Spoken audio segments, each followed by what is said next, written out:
ছেলে হওয়া এত সহজ না, অনেক কিছু ঘুরে আমাদের মাথায়। সব তো তোমার বইলা বোঝানো যাবে না, তারপরও কিছু বলি শোনো।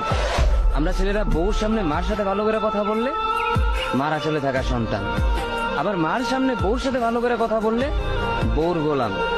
নিজের ছেলে মেয়েদের যদি মারি আমাদের দয়া মায়া নাই, আর ওই ছেলে মেয়েদের যদি কিছু না বলি আশকারা দিতেছি। নিজের বউরে দিয়া যদি জব করাই সেই ক্ষেত্রে আমি বউর কামাই খাই, আর যদি বউরে দিয়া জব না করাই আমি সন্দেহ করি। সারাদিন ঘরের বাইরে থাকলে আমরা ভাদাইম্মা, আর যদি ঘরের ভিতরে থাকি তাহলে বেকার, কাজ কাম নাই।